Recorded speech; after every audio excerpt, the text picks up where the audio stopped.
They scoured the entire warship for the missing heir. He was napping beside the human. The alarm did not give me a warning.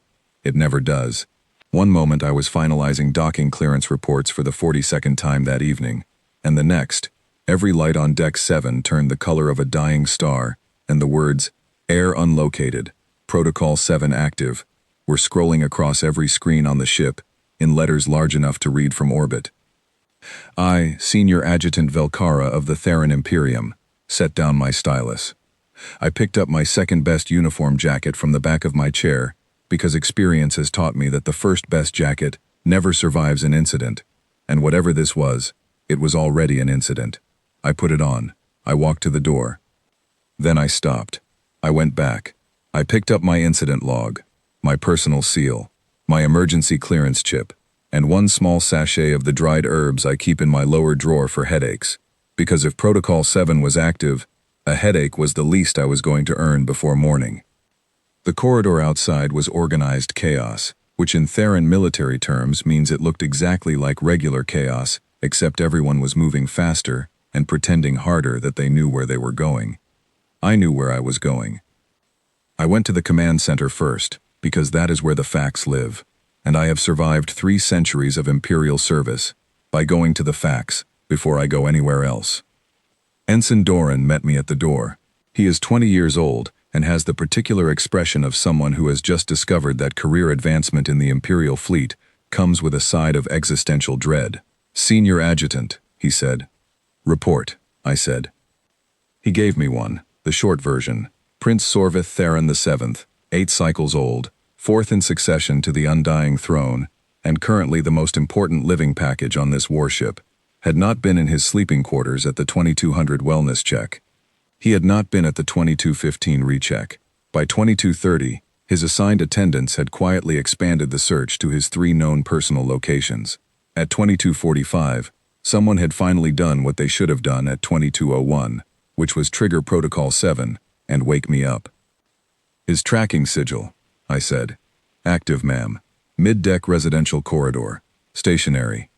Mid-deck residential corridor." I did not react. I am very good at not reacting. I have had 3 centuries of practice. "How long has the sigil been stationary in that location?" I asked. Doran checked his screen. Our records show the sigil entered mid-deck residential at approximately 2347 ship hours. "Yesterday," I said. "Yes, ma'am." So the prince had been in mid-deck residential for over 2 hours before anyone noticed he was missing.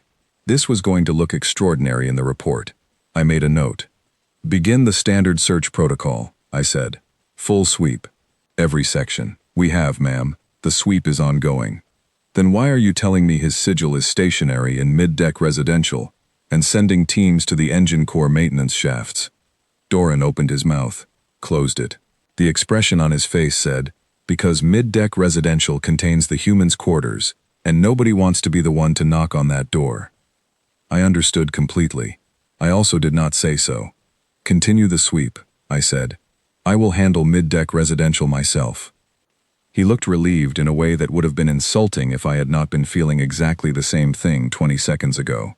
Here is what you need to understand about the 3 weeks leading up to this moment.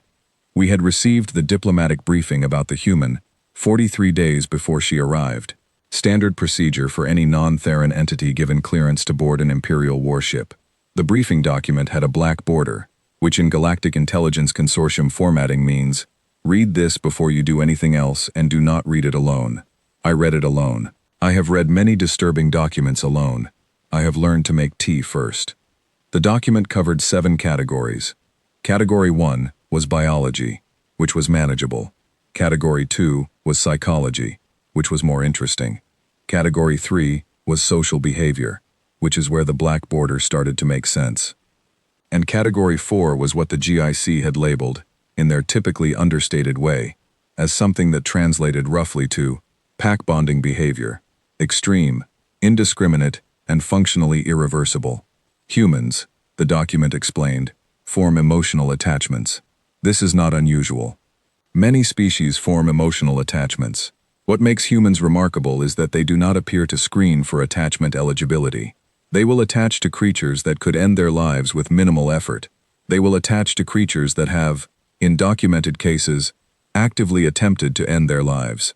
They will attach to things that are not living at all. The document included 17 examples. I stopped reading the examples at 6 because I had a briefing to finish, and also because example 5 had given me something I can only describe as second-hand vertigo. Category 7 was sleep. Humans, the document noted, require a regular period of unconsciousness lasting between 7 and 9 of their planetary hours. During this period, they are, and I am quoting directly from the GIC's medical appendix, functionally defenseless. They cannot be easily roused. They do not maintain awareness of their environment. They close their sensory organs voluntarily and lie still, in the open, on any available flat surface. The document noted that humans will sleep in unsecured locations, in the presence of unfamiliar entities, and in environments that any reasonable species would classify as threats. The document further noted that this behavior appears to cause humans no significant distress. Several surveyed humans had described their sleeping habits as fine and I just crash wherever. I had read that line 3 times. Then I had read the note appended to Category 7, which said, "Warning, do not attempt to observe a sleeping human without prior notification. Humans have a documented startle response to unexpected stimulus during sleep cycles. See Medical Appendix C for injury statistics." I had not read Medical Appendix C. Some things you protect yourself from. The human's name was Dara Ose Mensah. She was a specialist liaison, 26 years old, assigned to the undying patients as part of an ongoing diplomatic exchange program that someone in the Imperial Senate had approved during what I can only assume was a period of significant professional overconfidence. She had arrived 3 weeks ago. The boarding ceremony had been, by my professional assessment, almost entirely successful. She had performed the 37 ritual gestures of formal welcome, with accuracy in 34 of them. She had mispronounced 2 names. She had maintained appropriate eye contact with Admiral Veth Sarin for the full duration of his formal address, which most first-time visitors fail to manage because Admiral Veth Sarin has an unusually long formal address, and also a face that takes some getting used to. She had been, in short, doing well. And then the prince had appeared. He had not been invited to the ceremony. He had been in his quarters, theoretically studying applied cartography. He had, as I later reconstructed from the movement logs, quietly and systematically evaded his 2 attendants, navigated 3 security checkpoints using access codes he should not have known, and walked directly onto the boarding deck in his second-best ceremonial jacket. He was 8 cycles old. The access codes part worried me less than it should have, because frankly it was not a surprise. The cartography study had, I noted, never been confirmed completed. He had walked up beside me during the 7th ritual gesture and stood there. He had said nothing. He had simply looked at the human with the focused, unblinking attention that Theran children apply to things they have decided they are interested in. Dara Ose Mensah had looked down in the middle of gesture 14. She had looked at the prince. She had smiled. Not the diplomatic smile she had been using for the previous 20 minutes. Something else. Something that rearranged her face in a way the briefing documents had not prepared me for, and I had read those documents very carefully. The prince had pointed at her hair. This was, by several measurable standards, a significant protocol breach. You do not point at diplomatic guests. You do not indicate their physical attributes without express written clearance from the ceremonial office. You certainly do not do these things in the middle of gesture 14 during a formal imperial welcome address. I had opened my mouth. The human had bent down slightly, which put her at something closer to the prince's eye level, and she had said, very simply, "You can touch it if you want." And the prince had. That was the moment. I can identify it now with complete precision. That was the thread. And I, Senior Adjutant Velkara, who has spent 41 years aboard this warship identifying loose threads and tying them off before they become catastrophes, had watched it happen and thought, well, that is charming, and moved on to monitoring gesture 15. I should have filed something then. I know that now. I walked to mid-deck residential with my incident log under my arm and the dried herb sachet already open in my palm. The corridor was quiet. Most of the search teams were deployed elsewhere. The lights were at their nighttime setting, which on a Theran warship means a deep blue that is supposed to be calming and mostly just makes everyone look like they are already dead. 12 doors. 11 Theran officers. 1 human. The tracking sigil put the prince precisely behind the last door on the left. I stood outside that door for what my internal chronometer tells me was 4 minutes and 11 seconds. I was thinking about the briefing, specifically about Medical Appendix C, which I had not read, and was now deeply regretting not having read, because whatever was about to happen, I would have liked to know the injury statistics in advance. I knocked with the specific 4-beat cadence that the pre-boarding human orientation packet had specified for nighttime interaction. The packet had included a small diagram. I had studied the diagram. I executed the cadence correctly. Nothing happened for 8 seconds. Then the door opened. Dara Ose Mensah was standing in the doorway in what I recognized from the cultural brief as sleeping attire. Loose, soft, clearly not designed for any environment requiring credibility. She was holding a cup of something that smelled like burned ambition. Her hair was doing something that I do not have the scientific vocabulary to describe accurately. Her eyes were open and alert, which told me she had not been sleeping, which meant she had been awake in there, in the dark, for some duration that I had not yet calculated but already suspected was significant. She looked at me. Then she stepped to the side. I looked past her. There, on the sleeping surface, the bed, they call it, a word I now associate with 3 things, none of them restful, was Prince Sorvith Theran VII, future Emperor of 43 star systems, 8th in maturation cycles, heir to the undying throne. He was asleep. His face was relaxed in a way I had not seen since before his mother's death. His breathing was slow and even.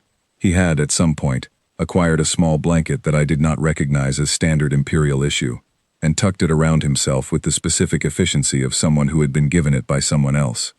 His head was using the human's arm as a pillow.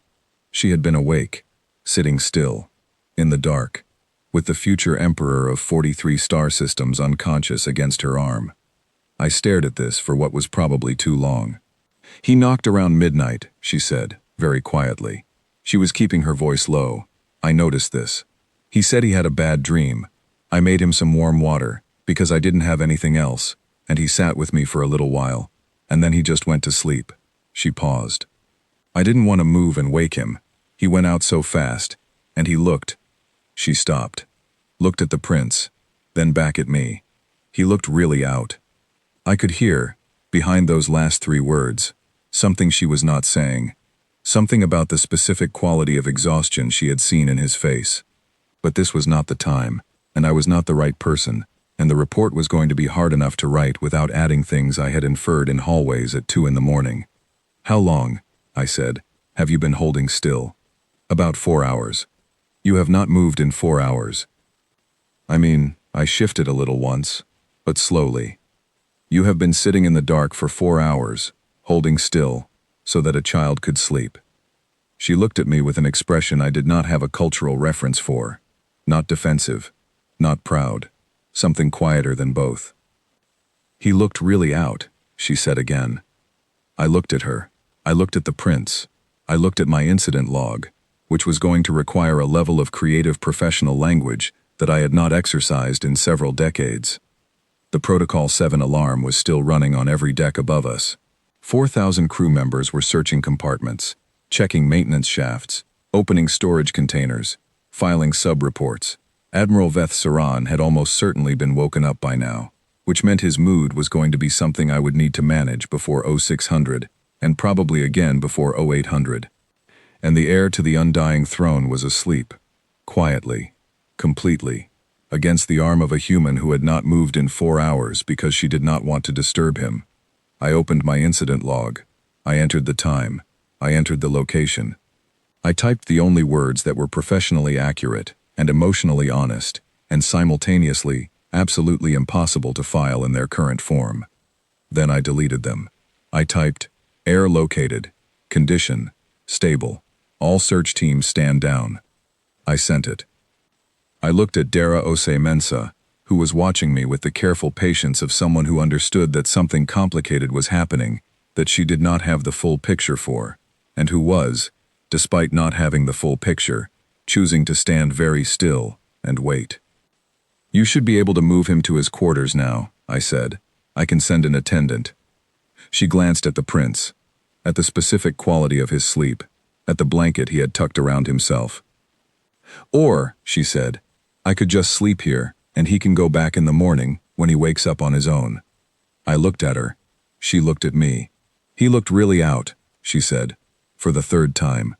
And this time, something about the way she said it made me understand that she was not going to be moved from this position by protocol, paperwork, or the combined weight of imperial procedure, and that perhaps, this was not actually the worst outcome available to me tonight. I will note, I said carefully, that the heir has been located and is under appropriate supervision. She nodded. Appropriate supervision, she agreed, very seriously. I closed my incident log.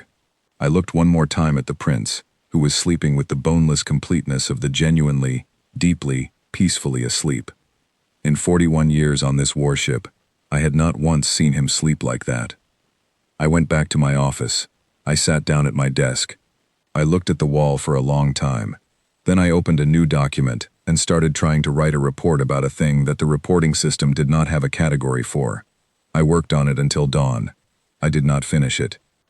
I am still not sure I have the right words. The next morning, I arrived at my office at 05:30 to find 3 things waiting for me. The first was an update from the search teams, now formally stood down and writing their own after-action reports. The second was a message from Admiral Veth Saran, asking to be briefed at 0700, which I had anticipated and already prepared for. The third was a note from the prince's senior attendant, Wara, which said simply, he came back at 0618. He was in good spirits. He ate breakfast. I filed the first. I prepared for the second. I held the third in my hand for a moment, and then set it on the corner of my desk, which is where I put things that I am not ready to file yet. The briefing at 0700 went as expected, which is to say it went badly, in ways I had predicted, and also in several ways I had not. Admiral Veth Saran is not an unreasonable being. He is simply a very large, very experienced, very thorough being who has strong opinions about procedure and has spent 40 years making sure that this warship does not generate the kind of incidents that require black-bordered briefing documents. He looked at my report for a long time. Mid-deck residential, he said. Yes, Admiral. The humans' quarters. Yes, Admiral. And you, he said, in the tone of a being who is choosing words with surgical precision, felt that the appropriate response was to note the heir as located and stand down the search without further escalation. The heir was located, I said. He was asleep. He was in good condition. Escalation would have, I considered, would have woken him up. The Admiral looked at me. I looked at the Admiral. He was asleep, I said again, deeply. He has not slept like that in some time. Veth Saran was quiet for 7 full seconds. 7 seconds is a long time in a room with the Admiral. I have learned to count them. This will need to go to the Emperor, he said. I am aware. The Emperor will have questions. I have prepared documentation. The Emperor, he said, will have questions about the human.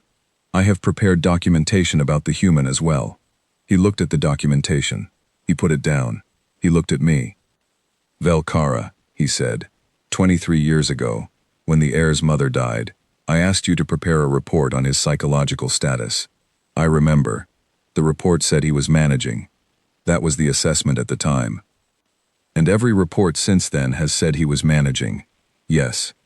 And last night, he knocked on a human's door at midnight because he had a bad dream, the Admiral said, and the human sat with him for 4 hours in the dark until he fell asleep.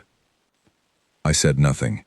The reports that said he was managing, the Admiral said, were they accurate? I had been asking myself that question since approximately 02:15 that morning. I had not found an answer I was happy with. He was functioning, I said. He was performing his duties. He was completing his studies and his ceremonial obligations, and his... I stopped. He was managing the way people manage when they have decided to manage.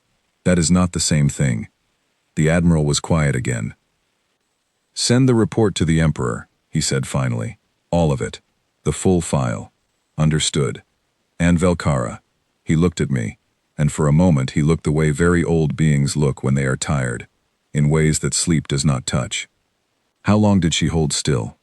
4 hours, I said. Approximately. He nodded. Once. File that in the report too, he said. I sent the report to the Emperor at 0900. I did not hear back until 1600. 7 hours is, by Imperial communication standards, a very short response time.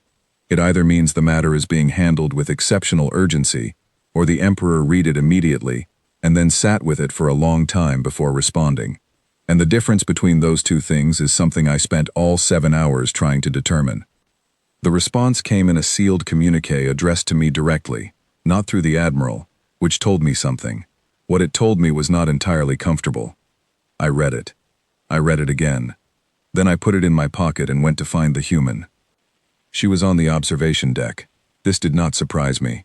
In 3 weeks of monitoring, she had spent more time on the observation deck than any other location on the ship that was not her quarters or the mess hall. The first time I noticed this, I had flagged it as possible intelligence-gathering behavior and assigned a quiet watch. The watch had reported back that she appeared to be looking at space, and sometimes writing in a small notebook. The second time I checked, I looked at the notebook myself. It was, I now know, not an intelligence document. It was a list. Names of stars she had made up. Questions she wanted to ask. Notes about the ship that were not strategic in any sense. Just curious. The way the corridor lighting changed at night cycle. The sound the engine core made at 1400 hours that she had described as, like a very large cat purring. The fact that the mess hall always smelled faintly of something she could not identify but thought might be cinnamon. She had also written down, in a small, careful column near the back, a list of things the prince had mentioned he liked. I had stood in her quarters holding that notebook for a moment longer than was professionally required. Then I had put it back exactly where it was, and noted in my own log, no intelligence concerns. Adjust monitoring level. Now she was sitting cross-legged on the observation deck floor, which is not where anyone sits because there are seats, and the prince was beside her, both of them looking out at the stars through the large forward viewport. He was pointing at something. She was nodding with the focused attention of someone who finds the thing being explained to them genuinely interesting. I stood at the entrance. He was not crying. He was not withdrawn. He was pointing at stars and talking, and she was listening in the way that some people listen, which is with their whole body rather than just their ears. She looked up when she heard me. She read something in my face. I do not know what. I was not aware of showing anything. Am I being reassigned? She asked. No. She let out a breath. Small. Controlled. She had been holding that question. What happened? She asked.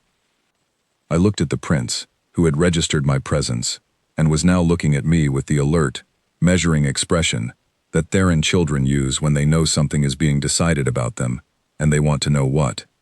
Everything is fine, I told him, which was close enough to true for a child to hear. Continue your study.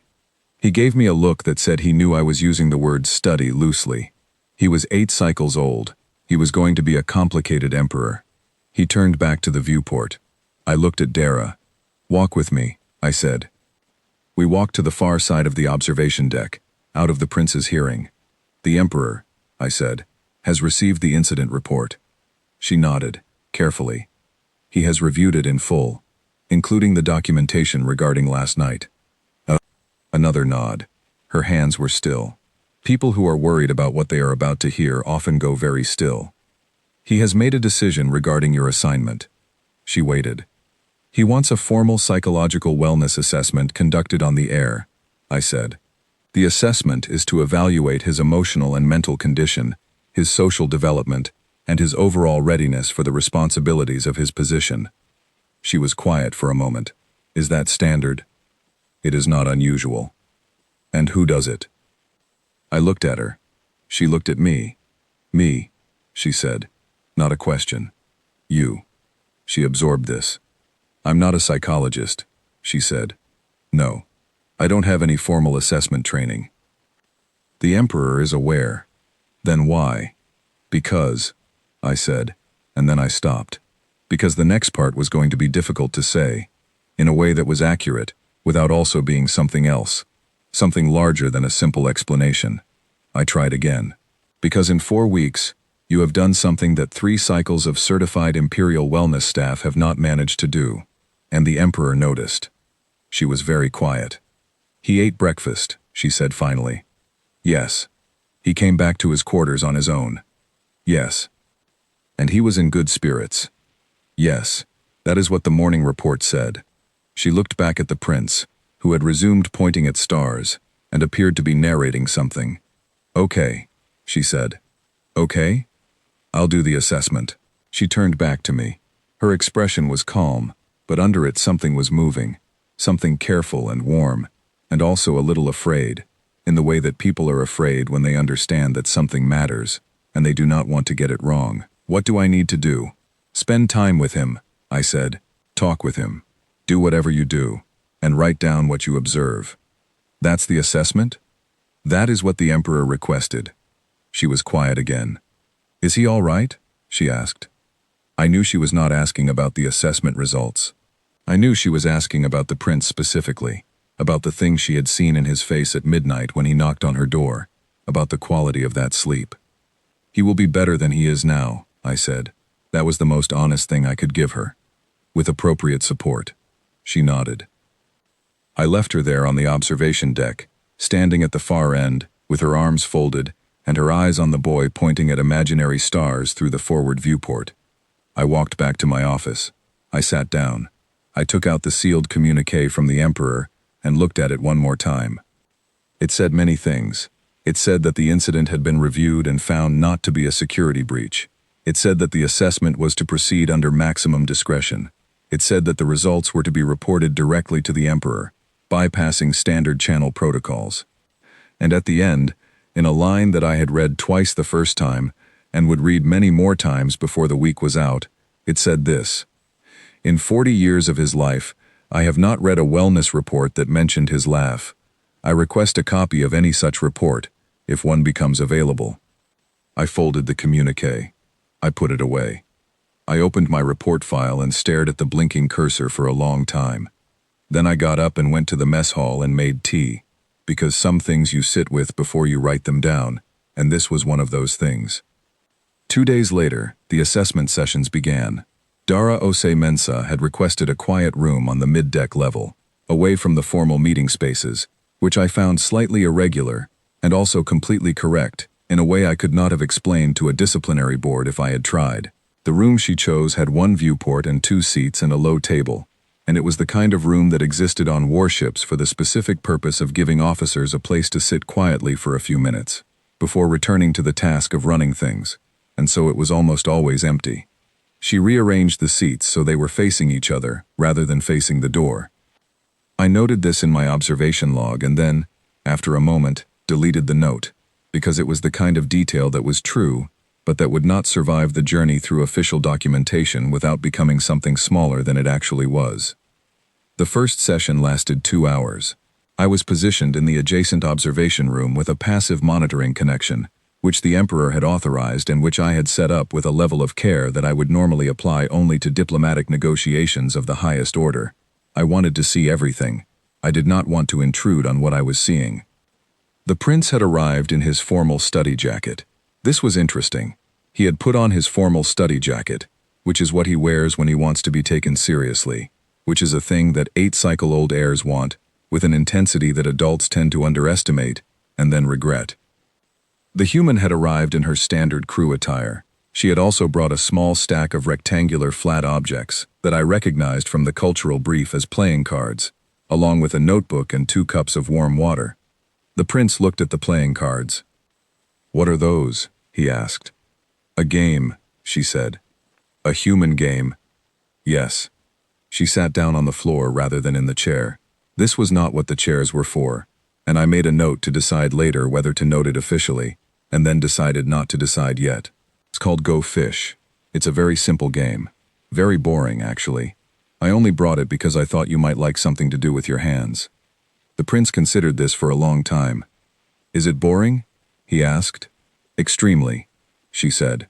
"But also a little fun, in the specific way that boring things are sometimes more fun than they should be." He sat down on the floor across from her. She dealt the cards. 40 minutes later, he had lost 6 games in a row. He had also, in the course of losing 6 games in a row, asked her 31 questions about Earth, about her family. about whether humans had emperors, about what a fish was, about whether fish had fins or the fins had fish, about whether she missed home, and about whether the stars from Earth looked different from the stars from here. She answered all of them. She was honest when she did not know the answer. She said, "I don't know," in the particular way that makes children lean forward rather than sit back, because it sounds like an invitation to wonder together, rather than an admission of failure. He told her about his mother, once, briefly, in a sentence that came in the middle of a question about whether Earth had multiple moons, and that I almost missed because of how naturally it arrived. She did not make a large event of it. She did not stop the game. She acknowledged it the way you acknowledge a door that someone has opened just a crack, not by walking through it, but by staying close enough to it that they know the hallway is there. She said, "She sounds like someone worth missing." He was quiet for a moment. Then he picked up his cards. She dealt again. I turned off my audio connection at that point, because some things happen in rooms that are not meant to be filed. I sat in the observation room for a while after that, looking at the wall, thinking about 3 cycles of wellness reports and what they had and had not said. When I came back out, Wara, the senior attendant, was waiting in the corridor. She looked at me with the expression of someone who has been standing outside a door, trying to gauge the emotional weather on the other side. "How did it go?" she asked. "Fine," I said.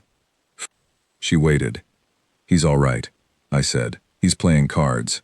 She exhaled. It was a very small exhalation, but Wara has worked with the prince for 4 years, and she keeps things inside, because that is the job, and something that small from her was the size of an ocean. "Good," she said. "Yes," I said. We stood in the corridor for a moment, in the particular quiet of 2 people, who are both thinking about the same thing, and neither one willing to be the first to say what it is. "She is," Wara said finally. "Not at all what I expected." "No," I said, "she is not." I went back to my office. I wrote 3 lines of the report, decided they were inadequate, deleted them, and wrote them again. Then I set the report aside and began working on something else, which was the quietly expanding and deeply unofficial file I had started keeping of things that were true about this situation, but did not fit inside any reporting framework that the Theron Imperium currently possessed. The file was getting long. On the 4th day of the assessment, something happened that I did not observe in real time, but that I heard about afterward from Wara, who had been present, and whose report was so precise and so restrained that I understood exactly what it had cost her to write it that way. The session had been running for an hour.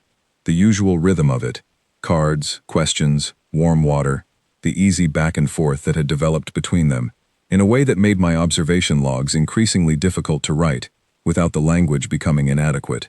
The prince had been talking about a ceremony he was supposed to perform the following month, one of the formal public addresses required of heirs at his stage of development. He did not want to do it.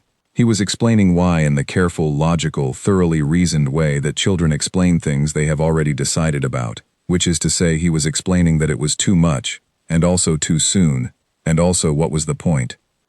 Dara Ose Mensa had listened to the full explanation without interrupting. Then she had said, "What's the scariest part?" He had stopped. Nobody had asked him that.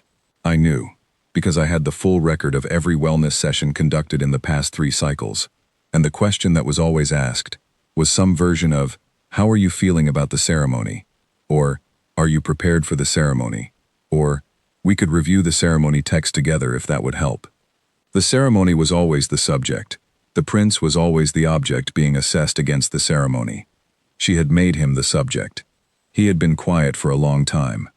"Everyone watches," he said finally, "and I have to look like I'm not afraid." "What would happen," she said, "if you looked like you were afraid?" He stared at her. "I am the heir," he said. "I cannot be afraid in public." "Of course," she said, "but what would actually happen? If someone saw it?" He thought about this. He thought about it carefully, the way he thought about things that nobody had asked him to think about before. She waited. She was very good at waiting. "They would know," he said, "that I was just a person." She looked at him. Her expression was the one I had been trying to categorize for weeks, and still did not have the right word for. "That's true," she said. "Is that bad?" He was very still. "I am supposed to be more than a person," he said. "Can you be more than a person?" she said. If you are not a person first. Wura's report ended there. She had written, "The session continued. The air was in stable condition throughout." And that was all she wrote, which told me that whatever happened after that question was something Wura was protecting, and I respected that enough not to push. I sat with that question for a long time. I have 300 years of imperial service. I have attended more ceremonies than I can count. I have written wellness reports and diplomatic briefings and incident analyses and strategic assessments. I have spent 41 years on this warship making sure that everything functions as it should. Can you be more than a person if you are not a person first? I thought about that at my desk. I thought about it in the mess hall. I thought about it during the Admiral's morning briefing, which meant I missed 2 items, and had to review the recording afterward, which I am choosing not to log officially. I thought about it the way you think about something that touches a thing you have been carefully not thinking about for a very long time. 3 cycles of wellness reports, all of them saying he was managing, none of them asking the right question. The assessment concluded formally on the 12th day. Dara Ose Mensa submitted her document to me at 1800 hours. It was 3 pages long. It was written in simple, direct language. There were no clinical frameworks referenced. There were no diagnostic categories applied. It read, in its structure, less like an official document and more like a letter from someone who had spent 12 days paying close attention to a person and wanted to tell the truth about what they had seen. She had written about his laugh. I noted, when I read that section, that the Emperor had specifically requested a copy of any report that mentioned his laugh. I had known, when I read his communique, that this request was not administrative. I knew it now, reading her 3 pages, with a certainty that went somewhere deeper than knowledge. She had written, "He laughs like someone who has been saving it up, like there is a lot of it, and it has not had many places to go. I don't think this is a problem to be fixed. I think it is something to be given more room." I read that sentence twice. Then I read it a 3rd time. Then I forwarded the full document, unedited, to the Emperor, directly, per his instructions. I received an acknowledgement 4 hours later. It said only, "Report received. Thank you, Adjutant." I had never, in 41 years, received a personal thank you from the Emperor for a filed report. I put the acknowledgement in my unofficial file, with the other things that did not fit. By the time the official assignment period was drawing to its close, there was a rhythm to things that had not existed before. The Prince appeared at Dara's sessions voluntarily, often early, sitting outside the door with his study materials until she arrived. She had stopped calling the sessions anything formal. She called them Wednesdays, which was the human term for a specific day of the week, and which made no sense in ship time, but the Prince had apparently decided this was acceptable, and referred to them the same way. "Is it Wednesday?" he would ask Wura in the morning. Wura would check the schedule. "Yes," she would say, in the tone of someone who has decided to let a thing be what it is. "Good," he would say. I observed this from a distance. I had, over the course of the previous weeks, quietly adjusted the monitoring parameters on mid-deck residential to passive only. I had also, quietly and without fanfare, updated the cultural interaction protocol to include a note about human sleep behavior that was less alarmed in its framing than the original GIC briefing. I noted that the change was based on direct observation. I noted it as an improvement to existing documentation. I did not note what I was actually doing, which was building a small, careful record of everything that had happened in the past weeks. The real version, the version without the diplomatic padding and the clinical language, and the gaps where the things that mattered most slid through the reporting frameworks and disappeared. I was building it because I had the feeling, which I do not usually act on but which has been correct more often than I like to admit, that this was going to be a thing that mattered later. That what I was watching was the beginning of something, not the end of an incident. And I wanted someone to have the record. I wanted someone, someday, to be able to read what actually happened and understand it. The final day arrived on a Wednesday. This was not planned. It was simply the schedule, and I have spent enough years in Imperial service to have developed a philosophical relationship with the schedule, doing whatever it wants, regardless of what would be poetic. The farewell ceremony was formal. It was correct. The 37 gestures were performed with precision on both sides. Admiral Vethsaren delivered his address, which was somewhat shorter than usual, and which I noted was warmer in its language than the standard template, though I did not file this observation, because some things you let exist without documentation. The prince stood beside me during the address. He was in his best ceremonial jacket. His posture was correct. His expression was the formal, composed expression of a Theran heir at a public event. His hands were still at his sides. I noticed the stillness of his hands.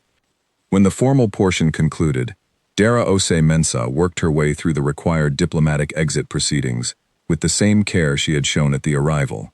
Precise, attentive, slightly warm at the edges, in a way that was outside the protocol, but that nobody was going to flag.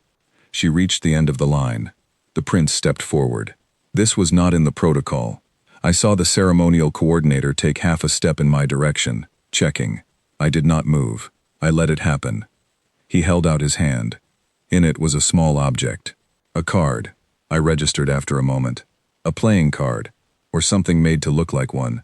Hand-drawn on a piece of material I recognized as meal tray liner. He had made it himself. I could see, even from this distance, that the drawing on it was rough and careful in the way that things are when someone has tried very hard. She took it. She looked at it for a long time. Her face did the thing that human faces do when a feeling is too large to fit into an expression, so the expression goes very still and very careful instead, and you know what it contains only because you have been paying attention. She reached into her jacket pocket. She held out something in return. Another card, on another piece of meal tray liner. She had made one too. He took it. He looked at it. Something happened in his face that I do not have a filing category for, and that I am not sure I should have seen, and that I am writing down now because I told myself I would write down everything real, and that was real. She said something to him, very quietly. I was not close enough to hear it. He said something back. Whatever he said made her press her lips together and look at the card in her hand, and then up at him, and then away, out toward the viewport, at the stars. She walked to the shuttle. The shuttle door closed. It left. The prince stood beside me and watched it go. He stood there for a while after it was gone, looking at the place where it had been, the way you look at a space that held something, and is now just space again. Velkara, he said. Yes? When do diplomats return? He asked. To ships they have been posted to. I thought about this. I thought about it honestly, which required me to think about several things at once, including the communique from the Emperor, including the unofficial file on my desk, including the report that had mentioned his laugh. It varies, I said. But sometimes they do? Sometimes, I said. They do. He nodded. He looked at the card in his hand, the one she had made, and he put it in his jacket pocket, in the inner pocket, the one that is closest to the body, and does not open easily. He walked back toward his quarters. I watched him go. I went to my office. I sat at my desk. I pulled up the final report, the official one, the version that was going to go into the permanent record, the document that would outlast everyone in it by several centuries, and be read by people who were not yet born. The form asked for a cumulative assessment of the specialist liaison's assignment. It asked for a performance rating on a numerical scale. It asked for a recommendation regarding future diplomatic postings. I filled in the numerical rating. It was the highest available. For the recommendation field, I wrote, Extended assignment recommended. Immediate return posting if possible. Rationale. See attached documentation. Specifically report dated day 12. Page 2, paragraph 3. Page 2, paragraph 3 was the part about the laugh. For the additional notes field, which most adjutants leave blank because it is not required and takes time, I wrote, Specialist Liaison Ose Mensa conducted herself throughout this posting with a degree of attentiveness that exceeded the requirements of the diplomatic exchange protocol. She held still for 4 hours in the dark when it was needed. She asked the right question. She made someone room for what they had been carrying. I paused. These are not things that appear in standard competency frameworks. They should. I submitted the report. I sat in the quiet office for a while after. The ship was on evening cycle. The lights had gone to the blue that is supposed to be calming. Outside the viewport, the stars were doing what they always do, which is exist at an enormous distance, with complete indifference to the things that happen in the small lit spaces between them. I opened my unofficial file. I added the last entry. A note about a card made from a meal tray liner. A prince putting it in his inner pocket. A shuttle leaving.